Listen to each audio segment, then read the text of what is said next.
front office. Everyone knew changes were coming. The Cowboys were not just losing games, they were losing direction.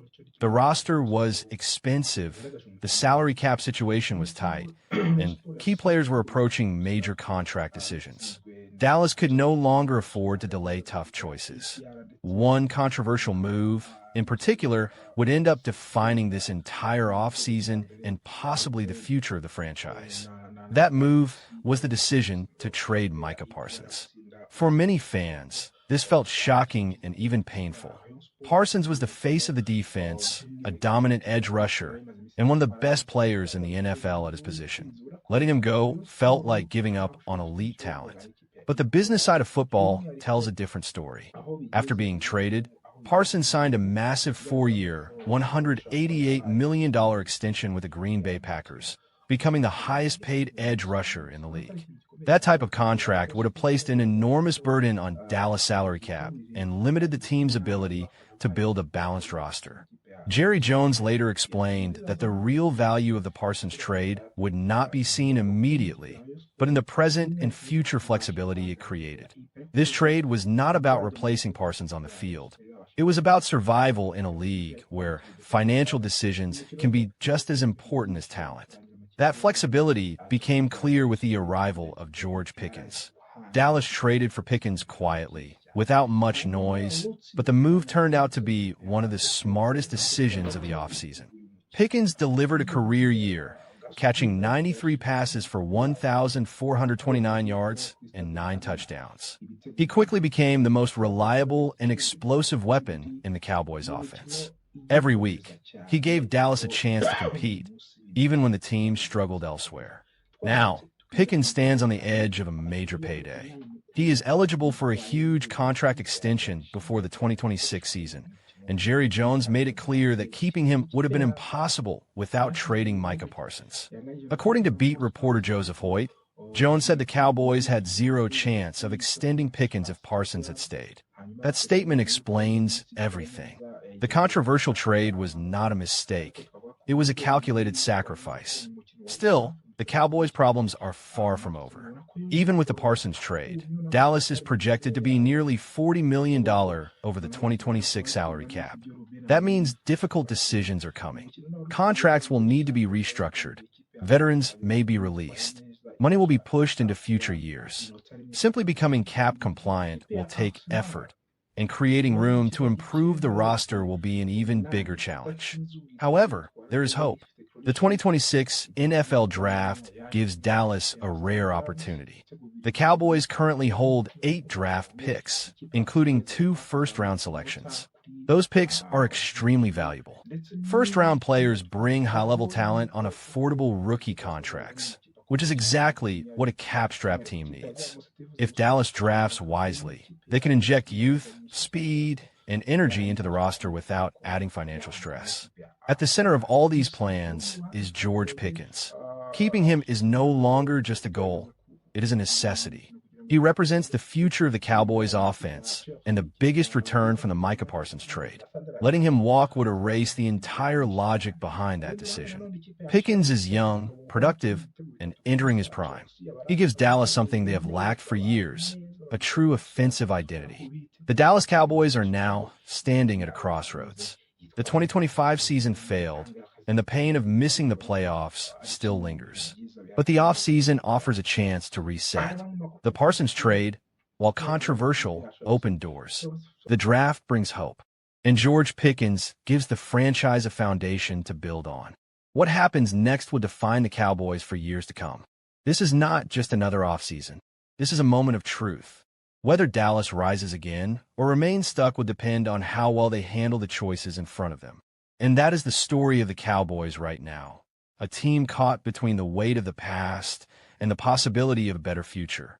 The Dallas Cowboys officially closed the book on their season Wednesday afternoon, holding their season-ending news conference. And, as always when Jerry Jones speaks, there was a lot to unpack. Beyond the usual end-of-year reflections, one message stood out clearly. The Cowboys believe change is coming, and this time, it could be big. Jerry Jones made it clear that the organization is ready to do what he called dramatic things this offseason. And perhaps even more surprising, he openly said that finances will not stand in the way. Jones spoke honestly about the disappointment of the season and the urgency to improve immediately. He told reporters that the incentive is there to, in his own words, bust the budget, if that is what it takes to get results right now. That statement alone signals a major shift in tone for a franchise that, in recent years, has often been accused of being too cautious. According to Jones, the Cowboys are not interested in standing still. They want to be better, and they are willing to take controversial paths to make that happen.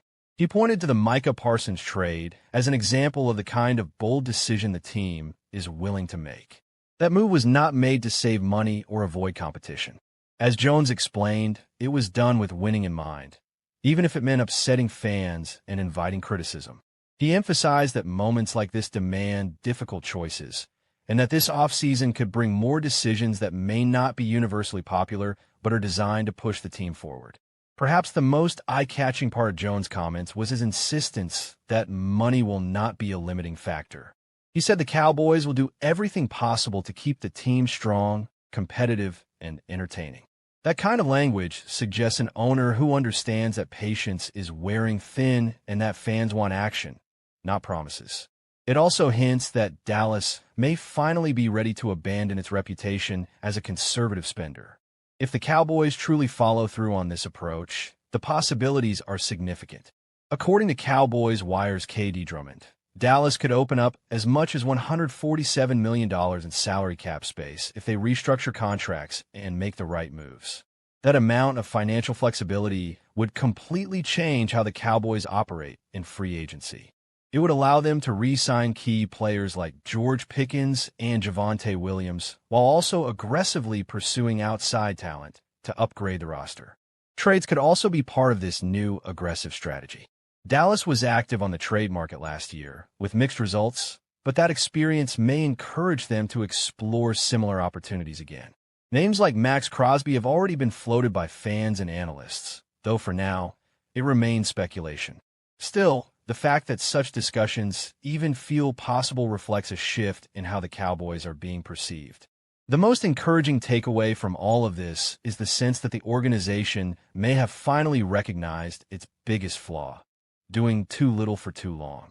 For years, Dallas relied on bargain signings and internal development, hoping that small, low-risk moves would eventually pay off. That approach has not delivered championships, and it appears the Cowboys are ready to try something different. Of course, words are easier than actions. Cowboys fans have heard bold promises before, including talk of going all in, only to see minimal follow-through. That history is why skepticism remains. Still, this moment feels different. The tone is stronger, the language more direct, and the willingness to spend more openly acknowledged. Now, the pressure is on. This offseason will reveal whether Jerry Jones' comments were a genuine turning point or just another offseason storyline.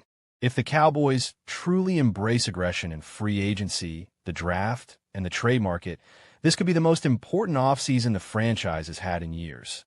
Only time will tell how it all plays out, but one thing is clear: the Cowboys are promising action, and the NFL world will be watching closely to see if they finally deliver. And as the offseason begins, the front office finds itself standing at a crossroads. Changes are already happening, expectations are high, and the pressure to get things right has never been stronger. Today's story, we will take a deep dive into everything shaping the Cowboys offseason so far. We will talk about coaching changes, roster uncertainty, free agency pressure, and most importantly, the future of the running back position. We'll explore why the Cowboys moved on from defensive coordinator Matt Eberflus, what that decision says about the team's direction, and how one major free agent situation could define Dallas' identity going forward. We are not here for hot takes or quick reactions. This is a long-form conversation, a full breakdown meant to give context, clarity, and perspective. By the end of this episode, you'll understand not just what the Cowboys might do, but why these decisions matter so much. The Cowboys enter the offseason under the microscope. The Dallas Cowboys never experience a quiet offseason. Whether the team wins big or falls short, the spotlight is always on them. This year is no different. After a disappointing campaign marked by inconsistency and defensive struggles, Dallas entered the offseason knowing change was inevitable. Fans expected accountability. Analysts demanded answers, and the front office responded quickly. The firing of defensive coordinator Matt Eberflus was the first major domino to fall, and while it may not have shocked anyone, it set the tone for everything that followed. This move was not just about one coach. It was a signal that the Cowboys understand the urgency of the moment and recognize that standing still is not an option. Why Matt Eberflus had to go? Matt Eberflus arrived in Dallas with a reputation as a disciplined defensive mind. Early on, there was hope that his system would bring stability and toughness to a unit that needed both. But as the season unfolded, those hopes faded. The Cowboys' defense struggled in nearly every measurable category. Missed tackles, blown coverages, poor third-down efficiency, and an inability to stop the run became weekly storylines. Opposing offenses seemed to find success far too easily, and the defense failed to complement an offense that often did enough to win games. Even after the mid-season trade for Quinnen Williams, which briefly sparked optimism, the improvement was short-lived. The defense showed flashes, but flashes are not enough in the NFL. Consistency wins games, and Dallas simply did not have it. In the end, Eberflus became the most visible symbol of the defense's failures. Letting him go was less about blame and more about reset. The Cowboys needed a fresh start. Coaching changes and what they reveal about Dallas' strategy. Coaching changes are rarely isolated decisions. They usually reflect a broader organizational philosophy. In this case, the Cowboys' decision to move on from Eberflus suggests that the front office is prioritizing immediate improvement over long-term patience. Dallas is not rebuilding. This is a team that believes it can compete now. With veteran stars, a proven quarterback, and playoff expectations, the margin for error is slim.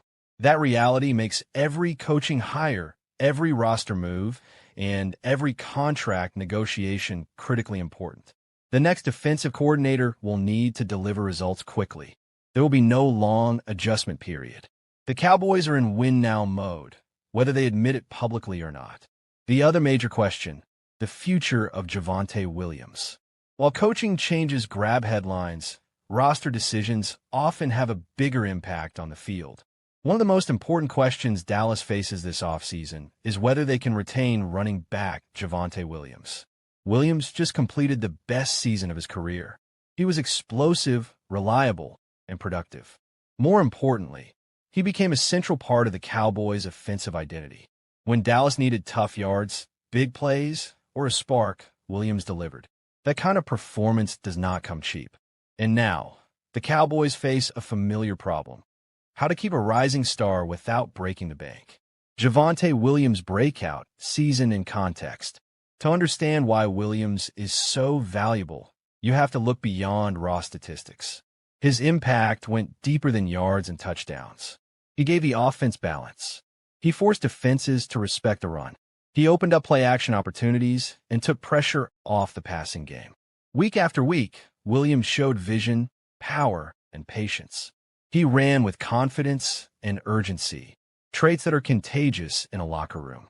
Teammates fed off his energy, and fans quickly embraced him as a core piece of the offense. That kind of production is exactly what teams look for in free agency. And unfortunately for Dallas, they're not the only team that noticed. The financial reality of free agency. Williams played the 2025 season on a one-year, $3 million deal. That contract now looks like a bargain. With free agency approaching, his market value has skyrocketed. According to projections, Williams could command a multi-year deal worth over $20 million. That is a significant investment, especially for a team already managing multiple large contracts across the roster. This is where tough decisions come in. The Cowboys must weigh Williams' importance against their financial flexibility. Paying him means sacrificing resources elsewhere. Letting him walk means replacing a proven playmaker. Neither option is painless. Why the New York Jets are a serious threat. Analysts believe the New York Jets are one of the strongest contenders to sign Williams. The Jets have cap space, a clear need at running back, and a roster that could benefit greatly from his skill set. A projected 3-year, $20 million deal makes sense from their perspective. For Williams, it represents security and recognition. For Dallas, it represents a looming loss. If the Cowboys are unwilling or unable to match that offer, they must be ready with a backup plan that or J.K. Dobbins, a possible replacement option. If Williams leaves, the Cowboys will need another running back capable of carrying a significant workload. One name that continues to surface in discussions is J.K. Dobbins. Dobbins' career has been defined by both promise and frustration. When healthy, he is dynamic and efficient. He runs with burst and has proven he can be productive at the NFL level. However, injuries have followed him throughout his career. Missed games and shortened seasons have prevented him from securing long-term stability.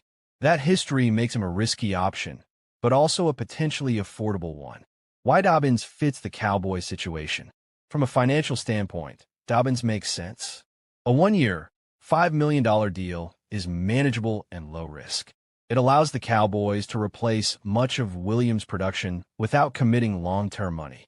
For Dobbins, Dallas represents an opportunity. A strong season behind a solid offensive line could rebuild his value and position him for a bigger contract in the future. This type of mutual benefit is common in NFL free agency. Teams take calculated risks, and players bet on themselves. Comparing Williams and Dobbins as players. While Williams and Dobbins are both talented, they are not identical. Williams brings more power and durability, while Dobbins relies on quickness and efficiency. Williams proved he could handle a heavy workload. Dobbins has been more effective in limited stretches. The Cowboys would need to adjust their offensive approach if they make this switch. That adjustment is not impossible, but it requires careful planning and realistic expectations. Lessons from past Cowboys running back decisions. The Cowboys have a long history of difficult running back decisions. From letting productive players walk to investing heavily in others, the results have been mixed. These experiences should inform the current situation. Overpaying can limit flexibility. Underinvesting can weaken the offense. Finding the right balance is critical.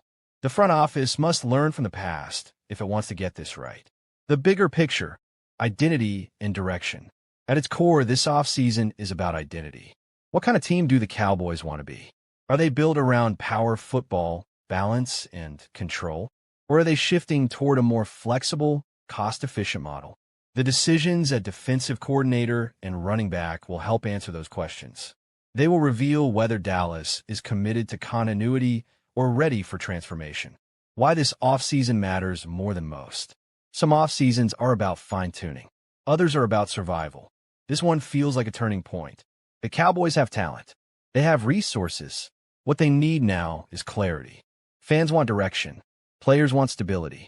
Coaches want support. How Dallas handles the next few months will shape not only the 2026 season, but the legacy of this current era. Final thoughts. Waiting for the next move. As we wrap up this episode, one thing is clear. The Dallas Cowboys are entering a defining offseason. The firing of Matt Eberflus was just the beginning. The future of Javonte Williams may be the next major test. Whether the Cowboys choose to pay their star running back or roll the dice on a replacement like J.K. Dobbins, the decision will carry consequences. For now, all we can do is analyze, debate, and wait. The answers will come soon enough. Thank you for spending this time with us. Stay tuned because the Cowboys' offseason story is only just beginning. So today's episode is all about what comes next.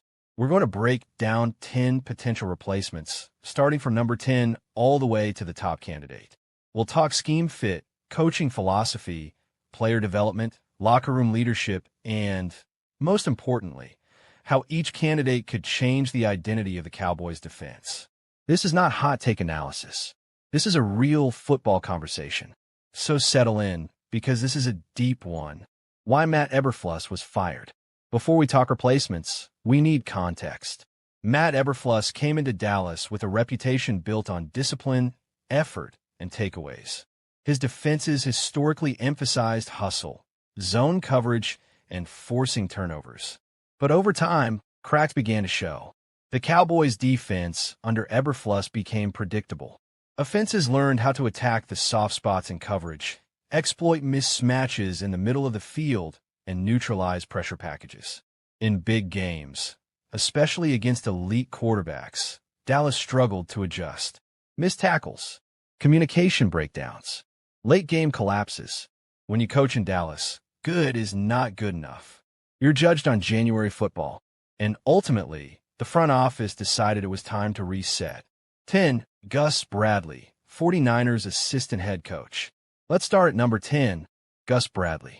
Bradley is one of the most experienced defensive minds in the league. He's a longtime disciple of Pete Carroll, and his defensive philosophy is clear: cover, 3, speed, discipline, and rally to the football.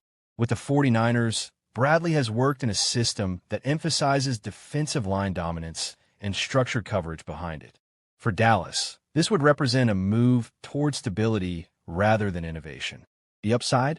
Veteran leadership, proven systems, clear communication. The downside?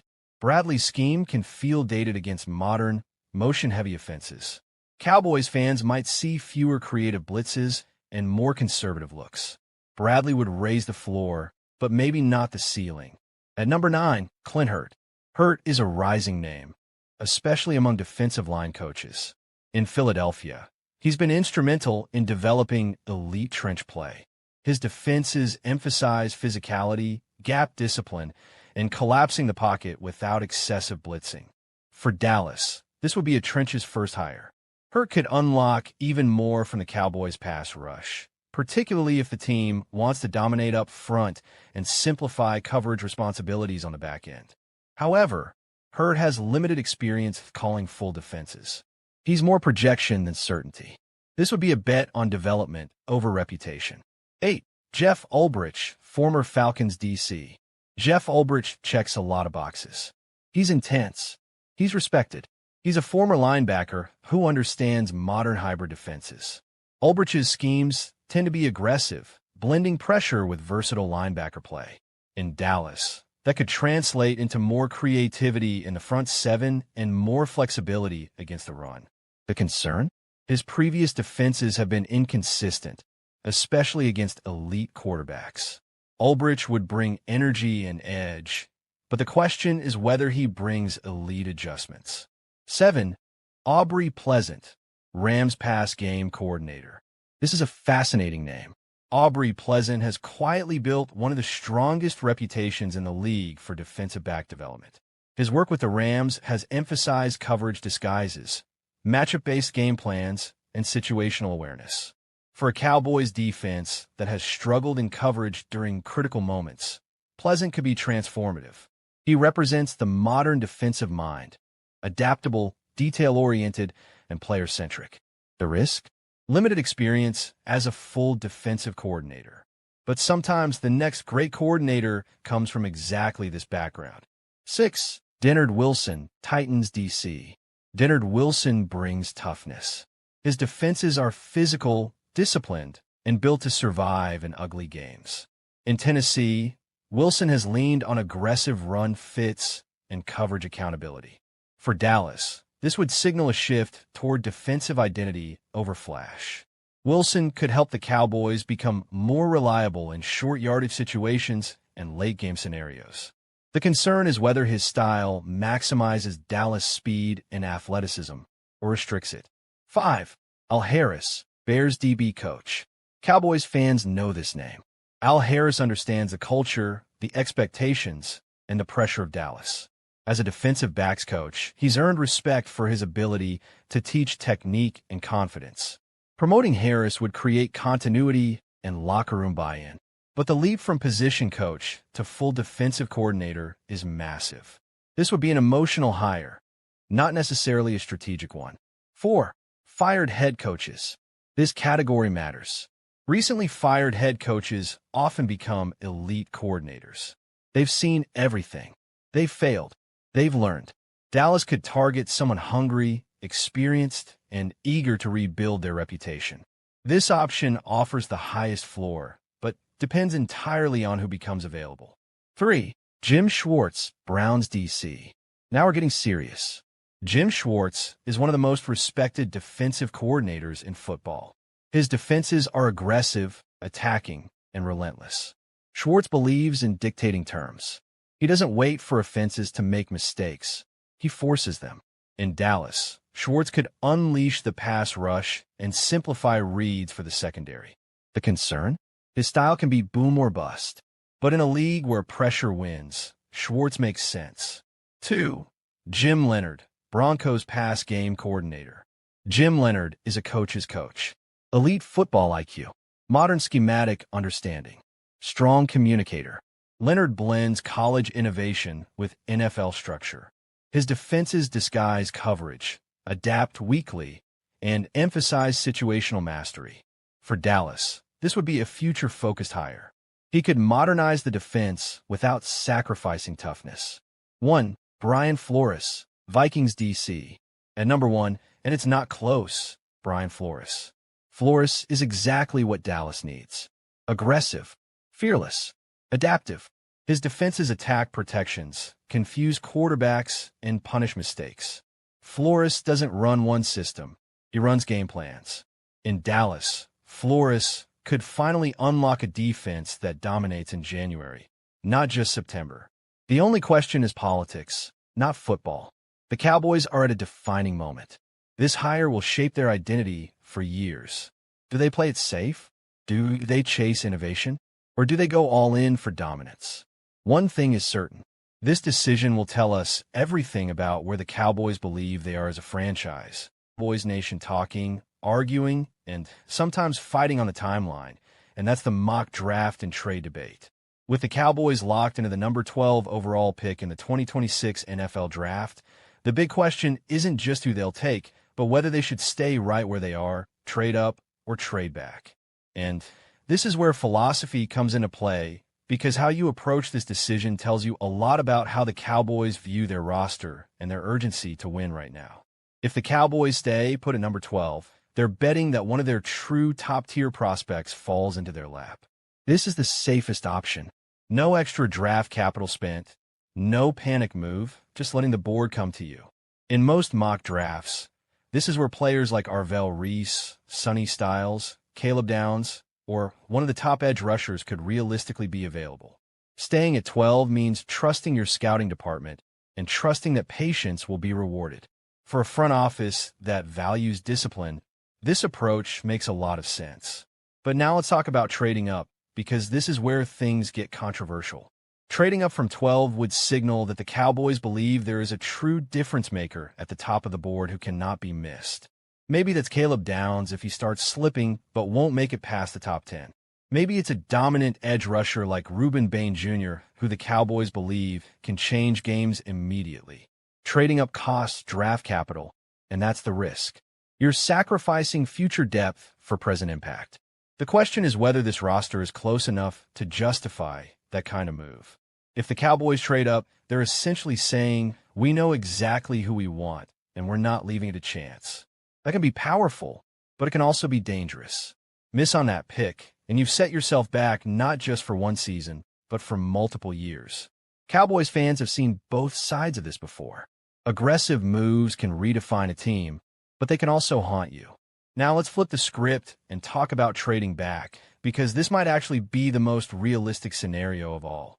Trading back from number 12 would mean the Cowboys believe the talent drop-off is minimal and that they can still land a quality starter later in the first round.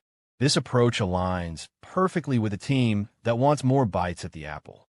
More picks mean more chances to hit. If Dallas can move back 5 to 8 spots and still land a corner like Mansour Delane, an edge like David Bailey, or a tackle like Spencer Fano, while adding an extra second or third-round pick, that's a win on paper. The risk with trading back is obvious. You might miss out on your guy. If there's one player you truly believe in and he's sitting there at 12, trading back and watching another team take him can be painful. This is where conviction matters. Do the Cowboys have a clear top target, or do they see this draft as a cluster of similarly graded players? That internal board will decide everything. Now, let's put this into a mock draft context. Imagine the top of the draft goes heavy offense early, quarterbacks, offensive tackles, maybe a wide receiver or two. Suddenly, defensive players start sliding. At 12, the Cowboys could be staring at a dream scenario where Caleb Downs or Arvell Reese is still available. In that situation, trading back becomes much harder to justify. You take the player, turn the card, and don't overthink it. On the other hand, imagine a board where the top defensive names are gone, and you're looking at multiple edge rushers, corners, and offensive linemen with similar grades. That's when the phone should be ringing. That's when a trade back makes sense. You accumulate value, stay flexible, and let the draft come to you. This is how smart teams stay competitive year after year. What about offense? That's where the Jeremiah Love debate comes in. Taking a running back at 12 will divide the fan base immediately. Some will argue he's a game changer who elevates the entire offense. Others will say the value simply isn't there. In a trade-back scenario, drafting Love later in the first round suddenly feels more reasonable. Context matters, and draft position changes perception. When you zoom out, the mock draft and trade debate isn't really about one pick. It's about identity. Are the Cowboys a team that plays it safe and trusts development? Are they a team willing to take a big swing for immediate impact? Or are they a team that prioritizes volume and flexibility? Each option tells a different story about how the Cowboys see their window. At number 12, the Cowboys control their destiny more than people realize. They don't have to force anything. They don't have to panic. But they also can't afford to be passive. The best drafts are proactive without being reckless. As draft night approaches, the Cowboys' front office will be judged not just on the player they select, but on the path they chose to get there. Whether they stay, move up, or move back, that decision will echo long after the pick is announced. And for Cowboys Nation, that's what coordinator Matt Eberflus, after just one season in the position, sources told CBS Sports' Jonathan Jones. The Cowboys will now have a fourth different defensive coordinator in as many seasons. Dallas ranked as the NFL's worst scoring defense, allowing 30.1 points per game. That's the second most points per game allowed in the 66-season history of the Cowboys, with only Dallas' inaugural 1960 team that went 0-11-1 being worse. The Cowboys capped off a 7-9-1 season on Sunday with a 34-17 loss in New York against the Giants.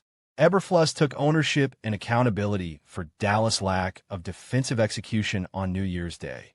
So naturally, he was held accountable for his unit's results. Ownership and accountability is right with me. Eberflus said, "I'm the defensive coordinator, so it's always that. I take full accountability. We wanted to see more progress during the course of the year. It was just more up and down. It just wasn't linear." It is worth noting Jones did trade away all-pro edge rusher Micah Parsons, the team's best defensive player, to the